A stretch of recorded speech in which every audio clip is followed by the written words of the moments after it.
16ാമത് കേരള നിയമസഭയുടെ പ്രോടൈം സ്പീക്കറായി അമ്പലപ്പുഴയിൽ നിന്നും വിജയിച്ച ജി സുധാകരനെ ഗവർണർ നിയമിച്ചു.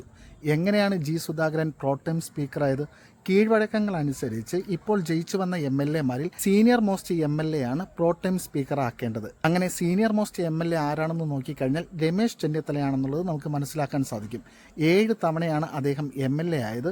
തുടർച്ചയായി ആരാണ് ഏറ്റവും കൂടുതൽ തവണ MLA ആയത് എന്ന് ചോദിച്ചു കഴിഞ്ഞാലും അവിടെയും രമേശ് ചെന്നിത്തലയാണെന്നുള്ളത് മനസ്സിലാക്കാൻ സാധിക്കും.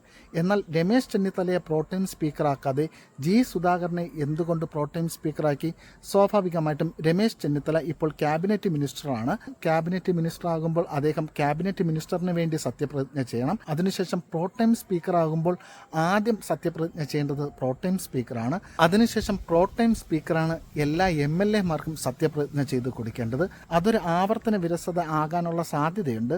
അത് ഒഴിവാക്കുന്നതിലേക്ക് വേണ്ടിയാണ് ക്യാബിനറ്റ് മിനിസ്റ്ററിനെ പ്രോടൈം സ്പീക്കർ ആക്കാത്തത് എന്നുള്ളത് മനസ്സിലാക്കാൻ ശ്രമിക്കാം. അങ്ങനെ ജി സുധാകരനാണ് പ്രോടൈം സ്പീക്കറായിട്ട് ഇപ്പോൾ നറുക്ക് വീണിരിക്കുന്നത്. അദ്ദേഹത്തിൻ്റെ പ്രധാന ദൗത്യം എന്താണ്? പുതിയതായിട്ട് തിരഞ്ഞെടുക്കപ്പെട്ട എല്ലാ MLA-മാർക്കും സത്യപ്രതിജ്ഞ ചൊല്ലിക്കൊടുക്കണം.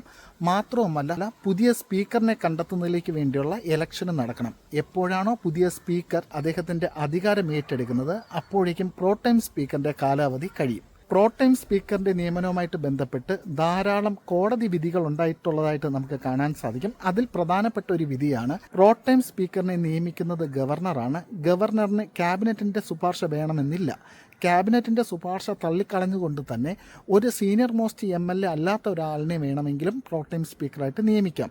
അത് കോടതിയിൽ ചോദ്യം ചെയ്യുകയാണെങ്കിൽ സ്വാഭാവികമായിട്ടും അദ്ദേഹത്തിനെ എന്തുകൊണ്ടാണ് പ്രോടൈം സ്പീക്കർ ആക്കിയത് എന്നുള്ള കാരണം കോടതിയിൽ വ്യക്തമാക്കേണ്ടതുണ്ട്.